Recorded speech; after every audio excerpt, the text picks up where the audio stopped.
Washington's top diplomat landed in Israel Monday after an earlier stop in Cairo, Egypt, where he's pressing leaders in the region to pressure Hamas to agree to the current ceasefire proposal on the table. The only party that has not accepted, the only party that's not said yes, is Hamas. That's who everyone's waiting on. That's who the Palestinians in Gaza are waiting on. It's who the Israelis are waiting on. It's who the hostages and the hostage families are waiting on.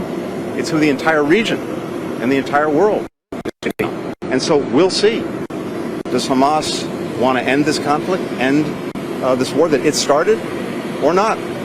We'll find out. But it's clear that virtually the entire world has come together in support of the proposal. And the only open question is, will Hamas say yes? But there is some dispute as to what Israel has agreed to, after comments from Prime Minister Benjamin Netanyahu that the war would not end until Israel had completely destroyed Hamas's military and governance capabilities in Gaza.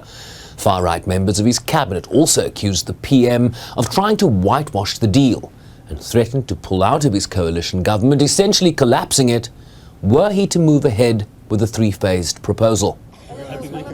This US envoy pressed on whether the initial 6-week pause was sufficient to win over skeptical council members who are seeking a permanent ceasefire in the initial phase of the agreement. Yes, there'll be differences of opinion on, which side wants this and which side wants that, but overall this proposal, I think, is the best realistic opportunity. We want to put pressure on Hamas to accept this deal. So far it hasn't accepted this deal, so that's why we want to have this resolution, because we think right now we're on the cusp of doing something very, very important, and so we want to see it done, and that's why we're working so hard to try to get everybody on board. The current proposal would see an initial first-phase ceasefire for 6 weeks, in which some Israeli hostages and Palestinian prisoners would be exchanged, humanitarian relief scaled up, and some withdrawal of Israeli forces from populated areas, as mediators worked to secure agreement on the second and third phases, which could, upon further agreement of the parties, lead to a permanent ceasefire, the full withdrawal of Israeli troops, and finally, the reconstruction of Gaza as part of Phase 3.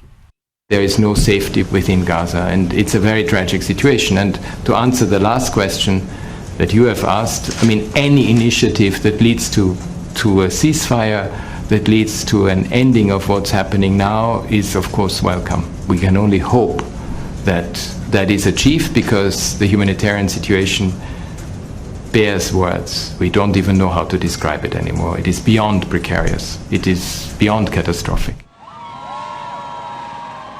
And after an Israeli raid this past Saturday freed 4 hostages in central Gaza, while reportedly killing more than 250 Palestinians in the process, it's unclear what that could mean for generating goodwill between the parties. Siobhan Bryceby's SABC News, New York.